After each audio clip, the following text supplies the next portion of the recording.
Hey trip planners! Are you already dreaming of your next Western Canada adventure? And you dream of these blue emerald lakes, but you already feel the stress level rising in your gut when you think of planning the whole thing? Well, stick with me.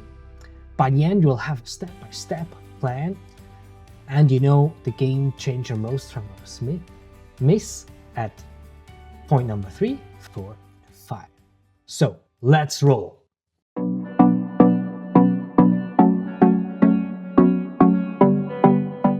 So let me check the first point on the list we have here.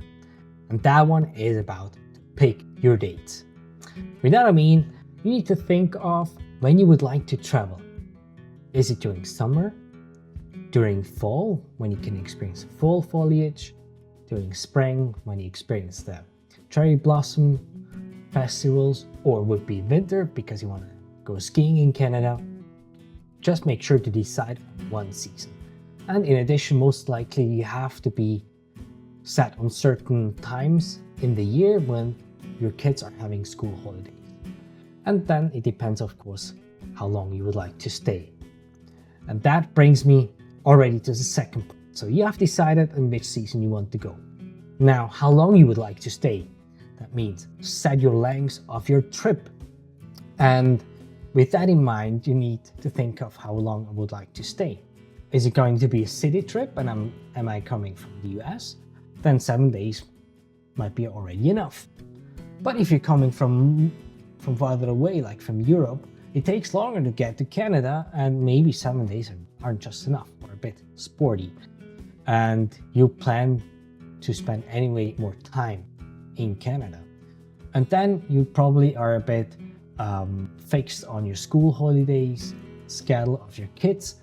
So most likely you plan a holiday during summer, and then most often it's around 2 weeks. That is in general the thing, or the sweet spot in my point of view, to spend 2 weeks in Canada to really see and experience the country. Having said that, when you decided on your time of the year and your lengths, you might need to check with your employer when it is possible to go on holidays. Because maybe there are other colleagues that want to go away at the same time span or time dates that you want, so then you need to figure out and find a solution where to go. And this is essential because you want to know more or less the exact dates when you would like to go, because that brings us to the third point, is crucial for the next 3 points on the list.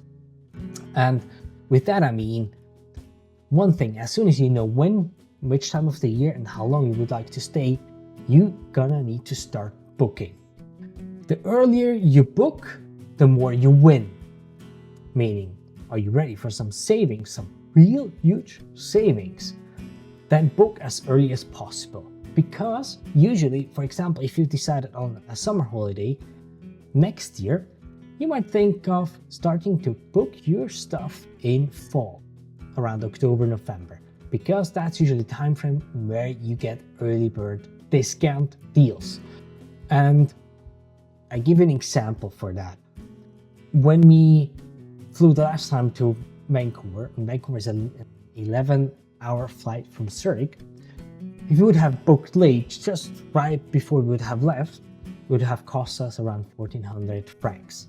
But as we decided to book early, we paid around 1,000 francs for each ticket. That's almost 2,000 francs that we saved this way. So with this 2,000 francs, you can book nice adventures in Canada. So coming back to it, book as early as possible. That doesn't only relate to the flights, but also to the RVs, cars, accommodations. The earlier you book, the more discounts you get. And that brings us already to the next thing on the list as we talk about booking early. Now we have settled on the season, the duration of our holidays, we have our flights. Now it's time, or we're almost there, now it's time to think of if you want to travel by car or RV. And that is something after for point number 5, that I come back to it. But also here it's the same thing. RVs are quite costly to rent, and We paid around 4,500 francs last time, but I know for a fact that you can easily pay 1,000 or even more francs if you book very late, just before the holidays, or even 2 to 3 months before. As we booked in fall, it was I think around October, November, we booked our RV and we got a lot of savings because we were able to book in the early bird discount, and that saved us easily another $1,000. So already at 3,000 francs you could have saved here. And that's the same thing with cars.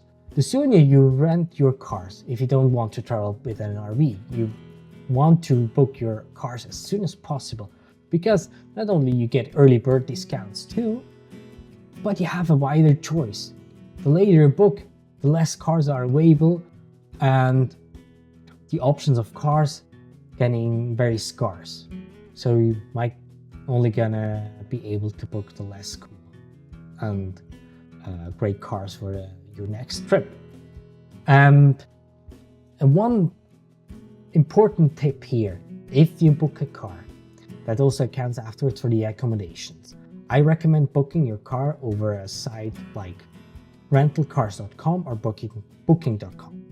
Both of them anyway belong together, but if you book early and if you book over their smartphone apps, you usually get additional discounts. And maybe if you are from Switzerland, as I am, you might consider to use a VPN for booking on these apps, because then the discounts might be even bigger. Once for holidays in Sicily, we saved over 600 francs because we used the VPN and we used the rentalcars.com app on our smartphone, and we saved us a ton of money. And these 600 bucks, we were able to do a trip to another place in Sicily and had a great stay in a hotel, and was superb. So keep that in mind. And then to round this up, these 3 very important points where you can save a ton of money as a family is to look for bundles and save big with these bundles. So with that I mean, if you want to go and travel with an RV, then you might need, and that's my recommendation here, to look for a travel agency that is specialized in Western Canada trips. And why is that? Because usually they have good connections to the rental stations in Canada and they got better rates. And as a travel agency, they might even have good deals on airplane tickets. So if you combine these two together, you might get a nice package that allows you to save even a bit more money. Maybe even if there are another 200 to 300 francs in addition that you can save, nobody says no to that, right? And sometimes these travel agencies, they even offer sometimes packages already set and prepared. You only need to take it and book it. And what is the great thing about these? They usually already have a fixed price where you won't get any better option anywhere else. If you book these things separately, you would pay more. So maybe you need to look out for these packages, and they're getting sold pretty fast too. So make sure to book these things and book your slots. Great. One more tip before we head on to the next item on the list. If you book your flights, usually what I recommend the younger the kids are is to book direct flights. But depending on your kids, it might be impossible to book a flight with one stop in between. For example, from Zurich, you might stop at Frankfurt, London, Toronto as a stop before you fly over to Vancouver or Calgary. And why I'm saying that is, on our last trip, I saw that certain tickets were 200 to 300 francs cheaper with a stop in between than without a stop. And I still don't understand why these tickets are so much cheaper, because you're flying 2 airplanes, spend 2 times the fuel for the airplane, my point of view is less sustainable. But anyway, the thing is here, you can even save more money this way. The only drawdown is you have a stop in between, which can be a bit annoying, especially on the way back. If you want to really save though your money, but instead book an ATV tour in Banff, for example, then why not, right? So now we have everything together. We have done the big things. We have the dates, we know how long, we have the flights, we have the RV or the car, and now we are ready to go through our itinerary. And you can look for classic routes like Vancouver to Calgary through the Rockies, or from Edmonton through the Rockies to Vancouver, or from Vancouver over the Rockies to Vancouver, or Vancouver Island and Vancouver. You get it, right? Or you can look for more special places. So, for example, check out one of my videos where I have some itinerary ideas with lesser known spots. Or you can also use AI for some additional help, where you type in how long you stay, what you're going to do, how many people, what you're doing, add something like lesson places that AI will plan out around for you. And the next thing you can do is to use this and copy it over to Mindtrip, or use Wonderlog. These are the two tools I use very often and like a lot. They help me tons of times to build nice itineraries also for my clients. And the great thing about Wonderlog, for example, is you can add all these places in your itinerary. You get a good feeling where to go, where the route goes, and you can use it even offline. So still be able to check everything afterwards on your travel. And you get also some nice recommendations along the route to do, adventures to do, and you can also share with other people. That's a great thing. And when you have your map or your route ready, you can start looking for accommodations along the route. Now you know more or less the time frame you have and the total duration of your holidays, how many days you spend in Canada. And you also have the map and you know more or less how long you're gonna stay at each place. Now it's the perfect time for the accommodations to be booked. Either hotels, campgrounds, cabins, and other type of accommodations, maybe glamping. And I advise you here to book as many spots as possible in advance. Same rule counts here too. The earlier, the better, and the higher the discounts. And now what I need to add, and that's the eighth point on the list, is about the campground windows specifically. Most likely you can book stays at resorts, at lodges or ranches or hotels, bed and breakfast quite early in advance. So if we talk about the summer holiday next year again, and you book in October, November, everything, and now you have to book the accommodations, most likely you won't be able to book the campgrounds at most places and also the cabins.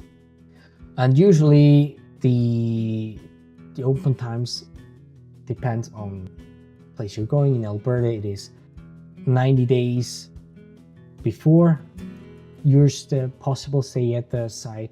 In BC, it's about 4 months beforehand. And what I want you to do in this case is to write down exactly at which dates you can start booking and reserving your spots at these places. Then you know on this day that you can log in, book your stuff, and you're done. But you really have to map out these campgrounds and know exactly when you and what you have to book beforehand. If you book via VRBOs or Airbnbs, it might be already possible to book everything at the end of the year. That won't be able if you travel with an RV, for example. At certain spaces, it might be available, but most often and usually it's not. And if you travel with an RV, unfortunately, you can't decide spontaneously where you would like to camp. And anyway, my point of view, if you travel with kids, it's easier to have everything booked beforehand, because that's another thing that can increase your stress level quite tremendously. All right, we have done quite a lot now. We defined the dates, the time frame, we have the flights, we have the RVs or the cars, we have the campsites and the accommodations booked, or most of them. Now we can fill in the gaps. So we're almost done, and now as you already have prepared everything strategically and efficiently beforehand, you have plenty of time to fill in the gaps, and you're even able to adjust a tiny bit at certain places maybe. And with that, you can look for special places, lesser known things. You can look where you can hike, where are great adventure spots, where you can book for tours, or look for tours, and this kind of stuff. But you have plenty of time, more than half a year if you're done preparing everything before December.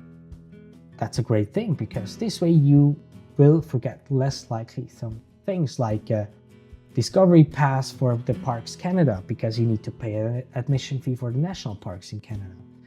Or you can find out at certain spots that you need to book things earlier than other things because they're very well and soon booked out, and this kind of stuff. But you have still enough time to fill in the gaps, and that's the great thing.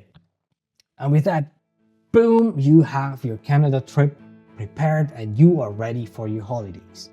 And the great thing, without any stress. It's a step-by-step plan and a checklist that you can use. And it helped me tremendously in previous bookings, and also it helped a lot my clients. They weren't any stressed. They knew they were in good hands. They knew they had everything. Everything is ready. Just tiny things, details that need to be structured, and that's it. I hope this has helped you tremendously as well. And I'm anxious and curious to hear what are your bulletproof tactics for stress-free planning, and of course what have your travel dilemmas be in the past. And with that, if you like the video, please hit subscribe, and thanks for watching. It means a lot for me that you tuned in for my video. And with that, I'll see you the next time on the Icefields Parkway. Take care, tschüss zusammen, arrivederci, and see you soon.